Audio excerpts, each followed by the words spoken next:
ఈరోజు పద్మభూషణుడైన సందర్భంగా మాట్లాడనిద్దామా బాలయ్య బాబు గారిని? మీరందరూ ఒకసారి జై బాలయ్య అంటే వారు మిమ్మల్ని అందరిని ఉద్దేశించి మాట్లాడతారు. బాలయ్య, ఇలా తిప్పి పట్టడంలో ఎంత టెన్షన్ పడతానో మీకు తెలియదు, కానీ మీ అభిమానం అటువంటిది. తిప్పితే కరెక్ట్గా వచ్చి చేతిలోకి పడుతుంది. మీరు కోరుకుంటారు, నేను ఒక్కటి కోరుకుంటా, మీరు ఎంతో లక్షల కోట్ల మంది కోరుకుంటారు దీన్ని ఇలా పట్టాలని. తిప్పి మీ అభిమానానికి నా శిరస్సు వంచి నా కృతజ్ఞతలు తెలియజేసుకుంటున్నాను. ముఖ్యంగా ఈరోజు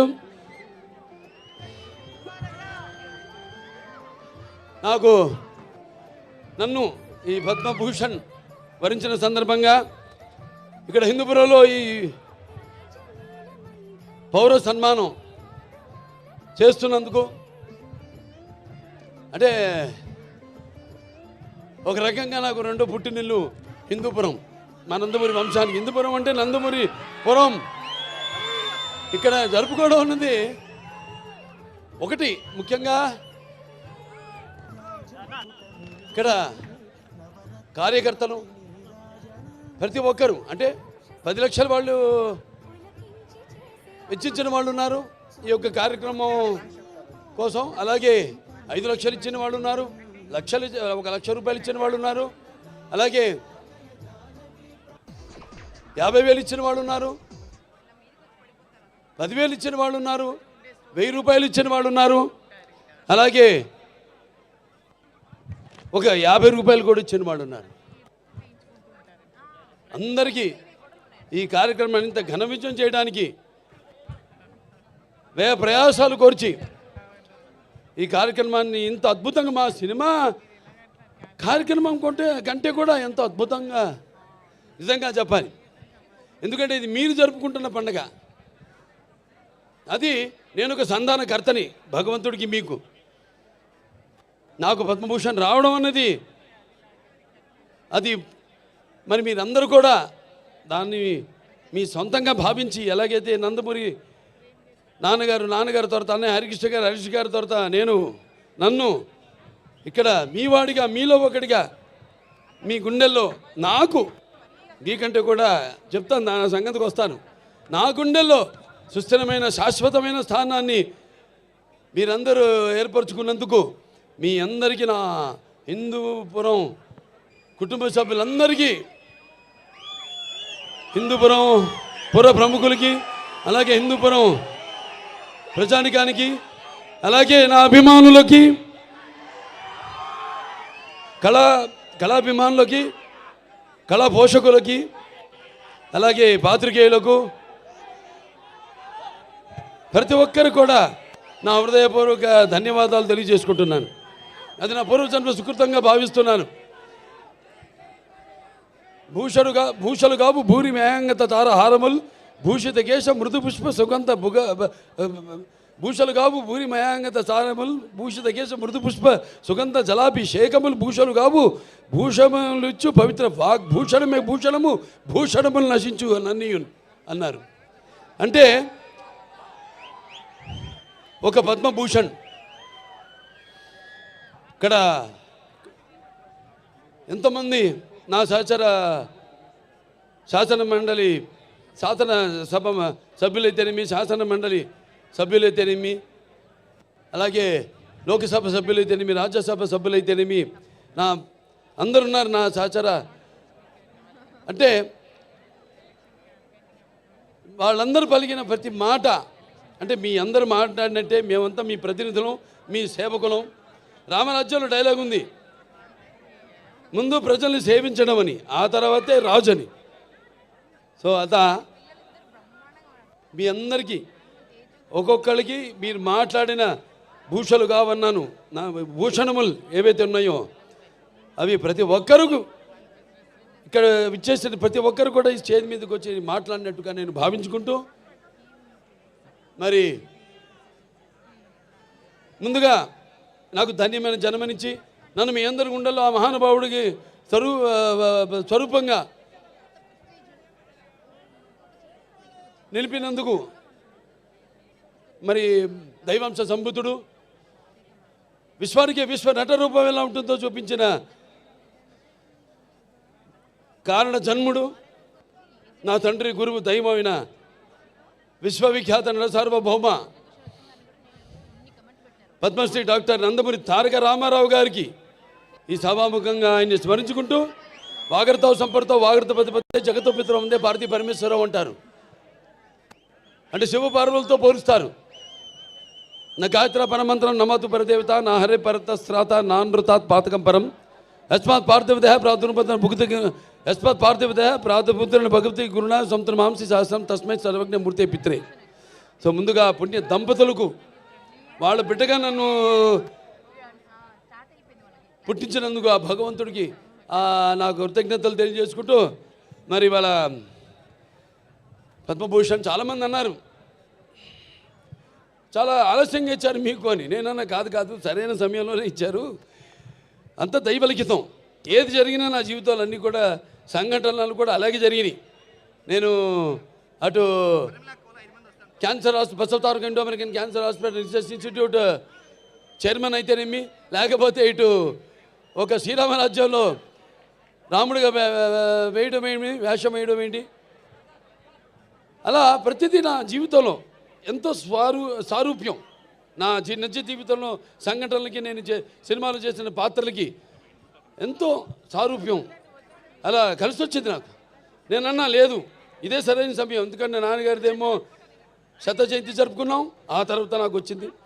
ఆ తర్వాత నేను 3వ ఎమ్మెల్యేగా ఎన్నికయ్యాను, ఆ తర్వాత నాకు వచ్చింది. ఆ తర్వాత Basavataraka Indo American cancer hospital research ఇన్స్టిట్యూట్కి చైర్మన్గా 15వ సంవత్సరాలకు అడుగుపెట్టాను మొన్న మార్చి నెలలో. ఆ తర్వాత నాకు వచ్చింది. అలాగే 4 సినిమాలు వరుసగా హిట్లు, అఖండ కానీ, లేకపోతే వీరసింహారెడ్డి కానివ్వండి, నెలకొండ భగవంత్ కేసరి కానివ్వండి, ఆ తర్వాత డాకు మహారాజు కానివ్వండి, 4 సినిమాలు హిట్ల తర్వాత దాని తర్వాత 50 సంవత్సరాలుగా హీరోగా ప్రపంచంలో ఎవడు లేడు. 50 సంవత్సరాలు హీరోగా, మధ్యలో క్యారెక్టర్ ఆర్టిస్టుగా దారి మరణమో అలా జరిగిందేమో కానీ వాళ్ళ క్యారియర్లో 50 సంవత్సరాలు హీరోగా నాకు నిలబడటానికి శక్తినిచ్చిన నా తెలుగు జాతికి నా కృతజ్ఞతలు తెలియజేసుకుంటున్నాను. ఏదైనా ఇప్పుడు బాలకృష్ణ గురించి చాలా రకాలుగా మాట్లాడుకుంటారు. ఏం చూసి బాలకృష్ణకి అంత పొగరంటారు, నన్ను చూసుకునే నాకు పొదనైన పొగరంటాను. ఎవరు చూసి అంత ధైర్యం అని అంటుంటారు నన్ను చూసి. అప్పుడు నేను అంటాను, బాబు నా ఏదైతే నిజస్వరూపంతో అదే నన్ను ఉసిగొల్పే ఒక విప్లవంగా అడుగడుగునా నేను నడుస్తానని నేను చెప్తూ ఉంటాను. అలాగే నా రీతి ఏంటి, ఇతనికి అన్నీ తెలుసా అంటారు నన్ను చూసిన వాళ్ళందరూ. నన్ను నేను తెలుసుకునే కంటే పెద్ద విద్య లేదని ఒక సవాలుగా నిలబడతాను. నా మాట సూటిగా ఉంటుంది, నా మాట ముక్కు సూటిగా ఉంటుంది, నా వీక్షణం తీక్షణం దర్శనమిస్తుంది. అలాగే నా తీరు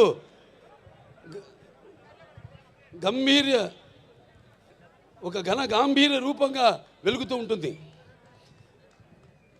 నన్ను మీరందరూ ఒక సినిమా నటుడుగానే కాదు నాకు తెలుసు, ఎందుకంటే నాలో ఉన్న ఒక మానవత్వం అయితేనేమి, నా వ్యక్తిత్వం అయితేనేమి, నాలో ఉన్న నీతి నిజాయితీ నిబద్ధత అయితేనేమి, లేకపోతే నాలో ఉన్న నిష్కల్మషం అయితేనేమి, వీటిలన్నిటితో ఇప్పుడే కాదు ఇంకా ముందు తరాలు కూడా నా అభిమానులు పుడుతూనే ఉంటారు. అంటే ఆత్మాభిమానమే నా చిరునామైనప్పుడు ఆత్మవిశ్వాసంతో నిలువెత్తుగా నేను నిలబడతానని మీ అందరికీ తెలియజేసుకుంటున్నాను. అదే మీరు హిందూపురం ప్రజలందరూ కూడా అవే చూపారు. మీరు కూడా ఆదరాభిమానాలు ఏదైతే నేను నాలో ఉన్న కోణాన్ని చెప్పాను, కోణాలన్నీ అలాగే మీరందరూ కూడా ఆ నీతి నిజాయితీ నిబద్ధత, ఆ నిష్కల్మషం, ఆ నా వ్యక్తిత్వాన్ని గౌరవించి ఆదరించి మీరందరూ కూడా 3వసారి ఒక నటుడైనంత మాత్రాన ఎమ్మెల్యే అవ్వాలని లేదు. వరుసగా ఎంతోమంది వచ్చారు రాజకీయాల్లోకి, ఇవాళ నామరూపాలు లేకుండా పోయారు, అడ్రస్ లేకుండా పోయారు. కానీ ఇవాళ ఇక్కడ పనులు చేశాం కాబట్టి నన్ను గెలిపించారు. ఊరికేదో సినిమా యాక్టర్ లేకపోతే రామారావు అబ్బాయి అయినంత మాత్రాన పనులు చేయాలి. ఎంతో కొంత మనం సమాజానికి కూడా మన వంతు బాధ్యత ఉంది ప్రతి ఒక్కరి మీద. అందరూ కూడా మన వంతు మనం సంపాదించిందే కాదు, ప్రజలకి ఎంత మనం తిరిగి సమాజానికి ఇచ్చాం అన్నది చాలా ముఖ్యం. అప్పుడే మనం చరిత్రలో చిరస్థాయిగా నిలిచిపోతాం. నిలిచిపోవడం కోసం కాదు. ఎన్నో పాత్రలు చేశాను నేను, అద్భుతమైన పాత్రలు. నాన్నగారు కూడా చేయలేని పాత్రలు, చేయాలనుకున్నా చేయలేని పాత్రలు చేశాను. అందులో ముఖ్యంగా గౌతమిపుత్ర శాతకర్ణి సినిమా. ఆ సినిమా నాన్నగారు చేద్దామనుకున్నారు, కొన్ని అనివార్య కారణాల వల్ల చేయలేకపోయారు. ఆ సినిమాను నేను చేయడం తటస్థించింది. మరి ఇవాళ మనం ఉగాది జరుపుకుంటామంటే ఒక కాలమాన పట్టిక మన హిందువులకి మనం ఒక శకాన్ని ఏర్పరిచింది. ఆ శాలివాహన శకం, ఆ గౌతమిపుత్ర శాతకర్ణి. అలాగే సారే జహాసే హిచ్చా, అలాగే సారే జహాసే హెచ్చా హిందూ సీతా హమారా, హమ్ బుల్బులే ఇస్కే ఏ గుల్ సీతా హమారా.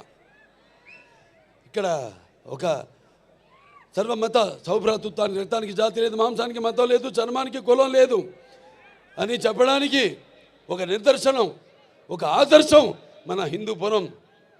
ఇక్కడ అందరూ ముస్లిం మైనారిటీలు అయితేనేమి, హిందువులు అయితేనేమి, క్రైస్తవులు అయితేనేమి, అందరూ కూడా ఒక కుటుంబ సభ్యులుగా అందరూ కూడా ఇక్కడ సమాజ స్థాపనం చేసి ఇక్కడ అందరూ ఒక మంచి చల్లటి చక్కటి ప్రశాంతమైన వాతావరణంలో మనంతా ఉంటున్నాం.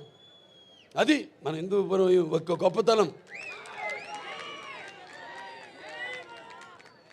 ఇక సినిమాల జోలికి వస్తే, ఈ నా నట జీవితంలో ఎన్నో పాత్రలు చేశాను, మీకు చెప్పాను. దానికి ఎన్నోసార్లు చెప్పాను. నాకున్న జ్ఞాన సంపదలో బ్రాహ్మణుని, ఐశ్వర్యంలో వయస్సుని, మంచిగా బాలని, మంచి ఎదురు తిరిగే మాదిగని, కష్టాన్ని నమ్ముకున్న కమ్మరిని, కొమ్మరిని, కంసాలిని, రజకుడిని, నాయ బ్రాహ్మణుని, కల్లుగీత కార్మికుడిని, కల్మషంలో ఎత్తి యాదవుడిని, ఆపదలో ఆదుకునే వెలమని, వ్యక్తిత్వంలో రాజుని, అమ్మను మరిపించే కమ్మని, పౌరుషంలో రెడ్డినని, ఇలా ప్రతి సినిమాలో ఒక్కొక్క ఏ కథ నచ్చితే చాలు, అందులో హీరోది ఏ వర్గం, మన తెలుగు జాతిలో అది కాదు. చరిత్ర సృష్టించాలన్న నేనే, దాన్ని తిరిగి రాయాలన్న నేనే. అదే నా నినాదం, అదే నా సంతకం. ఎన్నో అద్భుతమైన సినిమాలు. అందరూ నేను చాలాసార్లు అన్నా, నా రెండో ఇన్నింగ్స్ ఇప్పుడు మొదలైందని. చాలామంది ఏమంటారు, పాపం అంటే అది గ్రహపాటు. నేను వాళ్ళని ఒకళ్ళ పేరు పెట్టి కానీ వేలెత్తి కానీ నేను చెప్పడం లేదు. అది గ్రహపాటు. వాళ్ళు వచ్చే స్థాయి నుంచి, హీరో నుంచి మళ్ళీ క్యారెక్టర్ ఆర్టిస్టులుగా మారడం అది ఇది జరుగుతుంది. 4 హిట్లు ఇచ్చాం. రామారావు గారు నంబర్ 1 హీరో ఉండగా తెలుగు ఇండస్ట్రీలో, అంటే నిజం చెప్పాలంటే ఆయన పారితోషికం చూసుకుంటే, ఆయన చేసిన సంవత్సరానికి ఎన్ని సినిమాలు ఆ పారితోషికం లెక్కేసుకుంటే ఎవడు సూపర్ హీరో ఎవడు లేడంత పారితోషికం తీసుకున్నవాడు. అన్ని సినిమాలకి ఒక్కొక్కటి ఇండివిజువల్గా పారితోషికం ఉండొచ్చు ఎక్కువగా. అటువంటి సమయంలో ఆయన చలనచిత్ర పరిశ్రమ నుంచి నిష్క్రమించి సమాజం ఏదేవాళ్ళే, ప్రజలు ఏదేవాళ్ళు, నేను అందులో ఒక అర్చకుణ్ణి అని తెలుగుదేశం పార్టీని స్థాపించారు. అలాగే ఇప్పుడు 4 హిట్లు ఇచ్చిన తర్వాత నా రెండో ఇన్నింగ్స్ మొదలవుతుందని చెప్తున్నా. అది నేను చెప్పొచ్చేది. ఇప్పుడు చూపిస్తా ఇక్కడి నుంచి. అస్సలు చూడు, ఒకవైపే చూడు, రెండో వైపు చూడాలనుకోకు, తట్టుకోలేవు, మాడిపోతావు. ఇప్పుడు చూస్తారు, ఇక్కడి నుంచి చూపిస్తా. అసలు చలనచిత్ర పరిశ్రమ ఇక ముందు ఎటువంటి సినిమాలు, ఎటువంటి అంటే మీరు ఊహించని, మీకు మీ అంచెలకు కూడా అందని సినిమాలు ఎలా చేస్తారో ఇక మీరు చూస్తారు.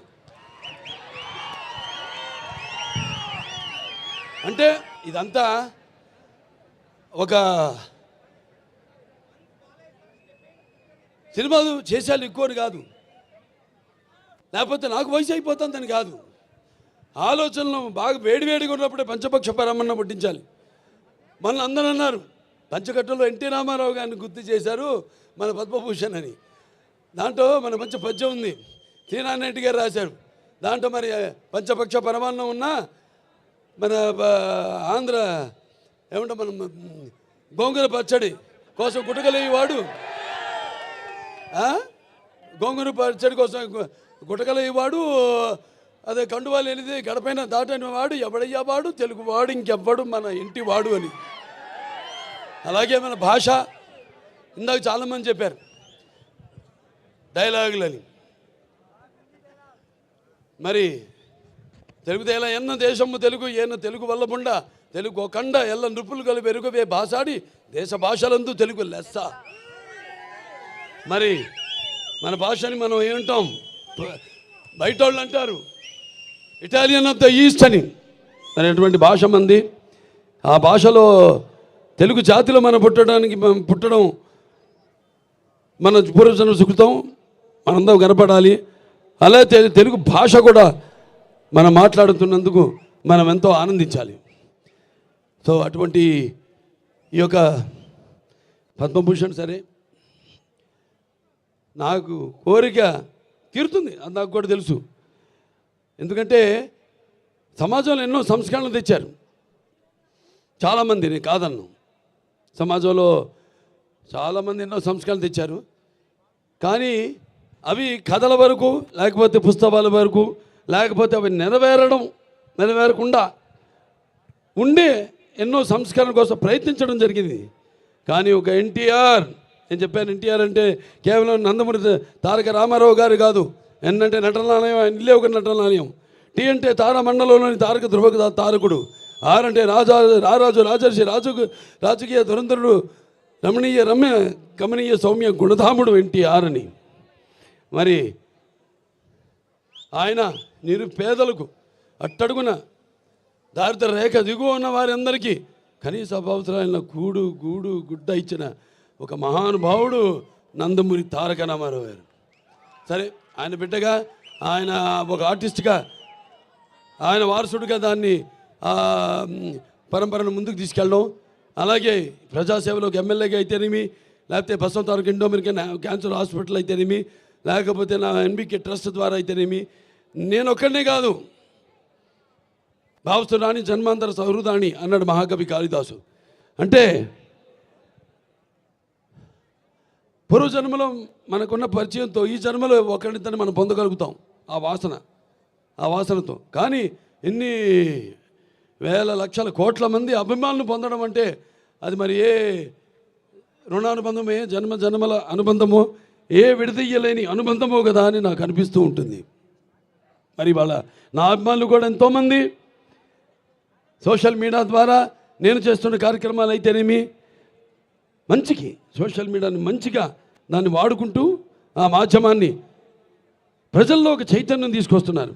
అలాగే ఎంతోమంది మన అనంతపూర్ జగన్ గారు ఉన్నారు, లేకపోతే గ్రంథాల చైర్మన్గా మా గౌస్మతి నాయన వీళ్ళ పుట్టినరోజు కూడా అనుకుంటా. ఇక్కడ గౌస్ భాయ్ తుమ్మే జన్మదిన ముబారకో, అల్లా తుమ్మే లంబీ ఉమర్ దే.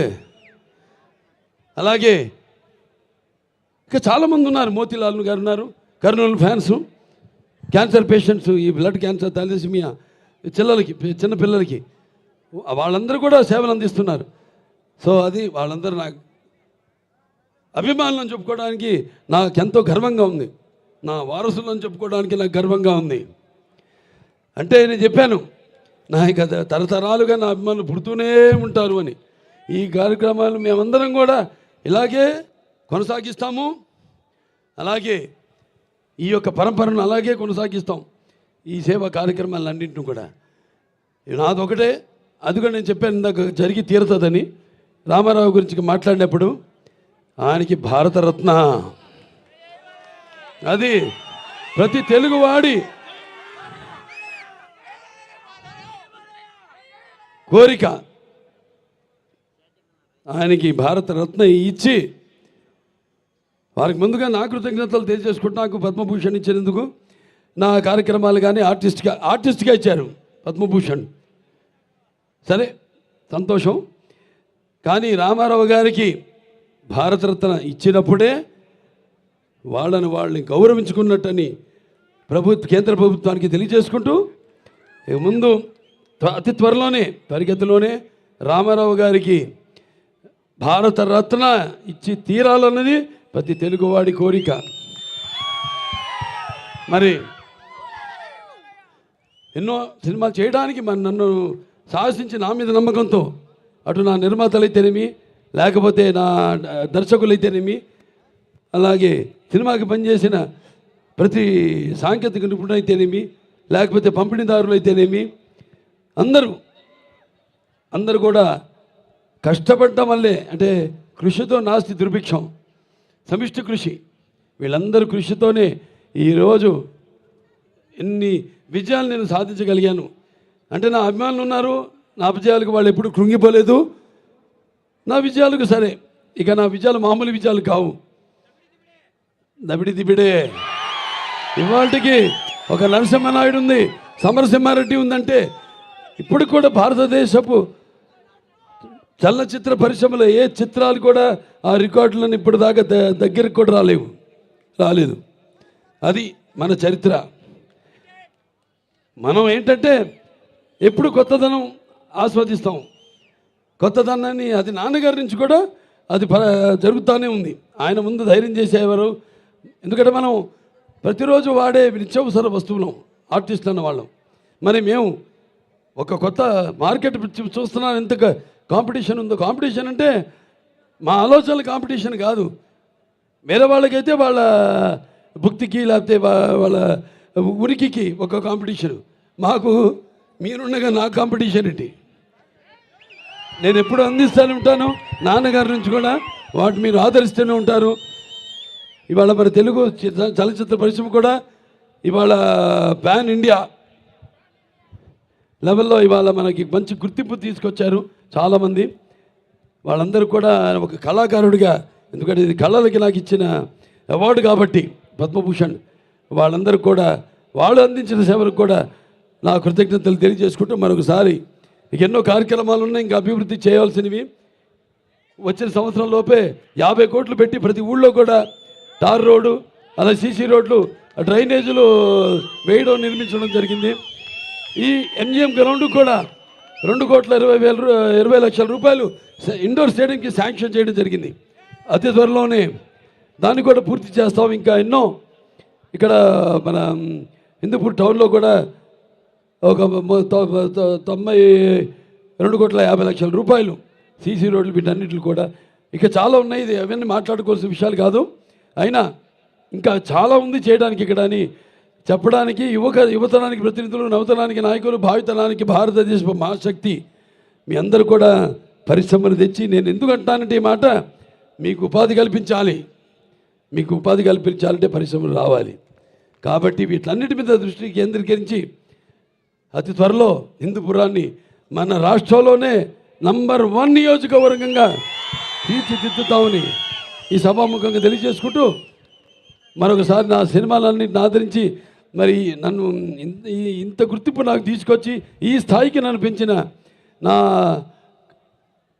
ప్రజలకైతే హిందూపురమే కాదు, తెలుగు జాతి ప్రజలకు, ఇటు ఆంధ్ర అటు తెలంగాణ ఎక్కడున్నా మన తెలుగు వాళ్ళందరికీ ఈ సభాముఖంగా నా కృతజ్ఞత తెలియజేసుకుంటూ ఈ పద్మభూషణ్ని నా శివభారతి స్వరూపులైన మా తల్లిదండ్రులకు అంకితం ఇస్తూ నేను సెలవు తీసుకుంటున్నాను.